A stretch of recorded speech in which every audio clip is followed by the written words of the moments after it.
Bonjour, mesdames et messieurs, bienvenue sur votre chaîne. Ici, on parle de business, de motivation et souvent on parle de politique et des actualités internationales.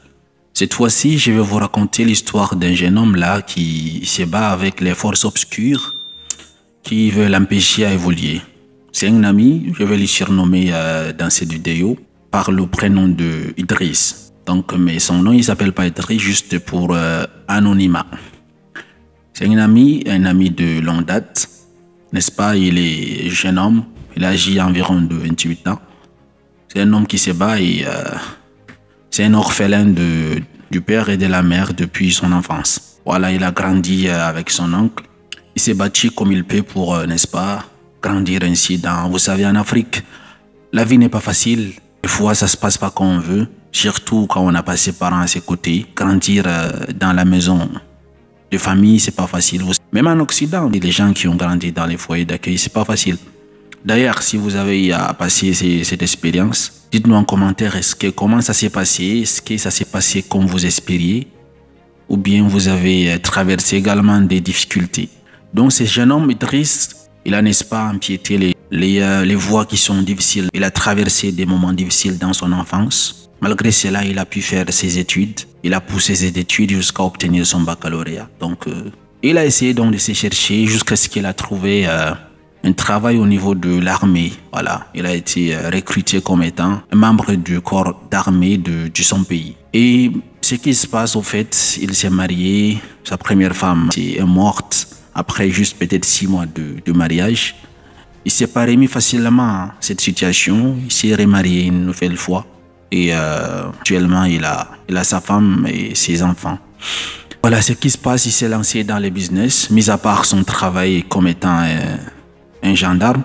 Il a également, il s'est lancé dans des business, n'est-ce pas, des business en ligne, des business dont il achète des choses en Chine, il revend au pays, n'est-ce pas. Il essaie de se battre dans l'élevage des poulets, l'élevage de moutons, de toutes ces choses. Il a pu, entre-temps, il a pu construire sa maison, il s'est marié. En tout cas, il essaie de se défendre. Pour une personne qui n'a pas grandi avec ses parents, en Afrique, quand même, c'est normalement, on dirait que c'est quelque chose de... Peut-être c'est voué à l'échec, la vie d'une personne qui n'a pas grandi aux côtés de ses parents, qui n'a pas de soutien, mais qui s'est retrouvé étant un gendarme. Il a fait ses études et il a construit sa propre maison. Il n'a que 28 ans, vous savez. Et toutes ces choses-là, ça attire la jalousie. Et c'est de ces jalousies que moi j'aimerais parler. Vous savez, lorsque vous êtes une personne qui est appelée à réussir dans votre vie, vous allez certainement croiser des obstacles, soit de l'extérieur comme de l'intérieur, vos proches, vos amis et également le monde extérieur. Ce qui fait face, mon ami Idriss, il vit actuellement un moment difficile. Les forces obscures aimeraient donc détruire son petit bonheur qu'il a construit. Les gens n'aiment pas voir sa réussite. Il y a des personnes qui aimeraient à tout prix l'empêcher de profiter de son succès, n'est-ce pas? Depuis ces derniers temps, il s'avère qu'il vit des moments difficiles lorsqu'il dort dans la nuit. On l'envoie des lions. Des fois, il voit des serpents qui le menacent. Il n'arrive plus à dormir bien. Il vit un calvaire en tout cas tous ces derniers temps. Et je suis sûr, il y a beaucoup de gens également qui ont, je ne sais pas, de près ou de loin assisté à ce genre de choses. Et la plupart du temps, c'est vos proches qui vous font ces choses-là. Ils partent voir des personnes maléfiques pour vous, je ne sais pas, pour essayer de vous empêcher d'atteindre vos objectifs, pour nuire à votre bonheur.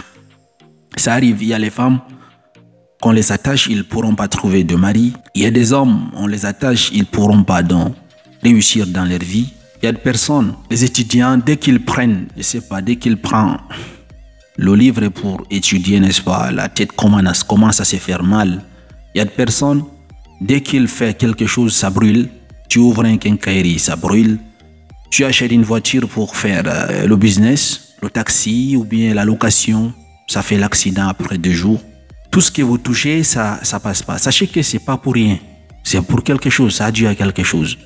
Comme mon ami Idriss, il est en train de vivre ces situations, sachez que vous aussi pouvez être dans cette situation. Il y a même des personnes d'ailleurs qui ont déjà vécu ce genre de situation. Si oui, dites-nous en commentaire. Comment est-ce que ça s'est manifesté? Comment est-ce que vous avez fait pour vous en sortir? Ou bien jusqu'à maintenant, vous essayez donc de vous en sortir? Il y a des gens, ils ont déjà 30 ans dans leur vie, 35 ans, mais ils n'arrivent pas à comprendre qu'est-ce qui se passe. Les femmes qui sont toujours célibataires à 30 ans, 32 ans, c'est pas pour rien. Vous avez déjà terminé votre travail, votre étude depuis peut-être maintenant 7 ans, 8 ans. Tous les concours que vous faites, vous ratez. Tout ce que vous entreprenez, vous ne parvenez à rien. C'est pas pour rien, mesdames et messieurs. Faites attention à votre entourage. C'est pas tout le monde qui vous veut du bien. Des fois, c'est les personnes les plus proches de vous qui sont jaloux de votre succès. Ce que moi j'aimerais vous dire ici, de par l'expérience de mon ami et de par des histoires que j'entends, pour une personne qui a déjà réussi sa vie ou bien est en train de réussir sa vie, faites attention à qui vous allez faire confiance. Faites attention à qui est-ce que vous allez raconter vos succès. Parce qu'on dit, une personne qui est sage ne raconte pas tout à n'importe qui. Il saura à qui choisir ses amis. Et parmi ses amis même, il y a un cercle qui est restreint, que certaines choses, il ne pourra pas dire à tout le monde. Il va dire juste à des personnes vraiment qu'il a vraiment confiance. Il sait que ces personnes ne lui voudront pas du mal. Si vous avez déjà réussi ou bien si vous êtes en train de vivre votre bonheur, vous êtes en train de construire quelque chose, faites-le en silence. Ne faites pas de bruit parce que ce n'est pas tout le monde qui aimerait votre réussite et votre bonheur. La deuxième chose, selon, n'est-ce pas, les analyses que j'ai à faire sur l'histoire de ce jeune homme-là, sachez aussi que la vie n'est pas facile. Sachez également que si vous êtes en train de vivre ce genre de situation, ne vous laissez pas abattre. Il y a plusieurs sortes de solutions. Soit vous passez par des connaisseurs, des experts, ils essayeront d'enlever les sorts qu'on vous a envoyés. Si jamais c'est un sort, si on vous a fait manger de poison, vous pouvez également l'enlever si vous n'êtes pas encore mort. Si ils ont, je sais pas, mis des choses dans votre maison, dans votre concession, pour vous attacher, pour attacher votre richesse, pour que tous les hommes vous évitent, pour que votre succès n'aboutit pas, sachez qu'il y a des solutions. Comme il y a des personnes qui sont là, des personnes maléfiques, n'est-ce pas, pour faire ces choses. Ne vous abattez pas, ne vous déclarez pas vaincu. Cherchez des solutions auprès des personnes qui sont bonnes intentionnées. Par exemple, pour les chrétiens, il y a des prières à faire. Il y a des églises qui sont donc recommandées, qui ne font pas dans les trucs réveillés. Il y a des pasteurs qui peuvent vous guérir. Si vraiment votre situation relève d'ordre mystique, ils peuvent vous soigner. Pour les musulmans, vous avez les invocations du matin et le soir. Parce que vous savez, dans la religion islamique, il y a des invocations que une personne qui est musulman, qui est croyant, il va lire ces invocations le matin lorsqu'il se réveille et le soir avant de dormir. Et il est protégé. Et si vous n'êtes pas croyant, n'est-ce pas, il y a d'autres méthodes. Mais cherchez quand même à vous battre. Ne vous déclarez pas vaincu parce qu'une personne va vous faire du mal. D'autres choses que je pourrais vous conseiller qui pourra donc vous aider à faire face à vos ennemis lorsque vous êtes en train de réussir à construire votre avenir, faites beaucoup de dons. Parce qu'on dit, lorsque vous faites les dons, ça renvoie tous les malheurs à la personne qui vous a envoyé. Donc les dons, ces pouvoirs-là, lorsque vous faites un don à un pauvre, le fait que vous faites entrer le bonheur dans son cœur, n'est-ce pas? Le jour qu'une autre personne vous aura donc vous faire du mal, parce que vous avez aidé une fois une personne, n'est-ce pas, un pauvre qui est dans le malheur, parce que vous aurez aidé une personne qui est en difficulté, ce don a une capacité donc de vous protéger contre tous les sorts que les mystiques ou bien les gens maléfiques voudront vous envoyer. Il y a autant donc n'est-ce pas, de protection, il y a autant de choses que vous pouvez faire. Mais essayez quand même d'être secret dans vos réussites. Ne dites pas à tout le monde. Choisissez vos amis. Sachez à qui faire confiance. Et si vous êtes, n'est-ce pas, musulman, faites vos invocations du matin et du soir avant de sortir ou bien avant de dormir. Si vous êtes chrétien, essayez de voir les pasteurs recommandés, les églises qui sont recommandées, ils vous font des prières.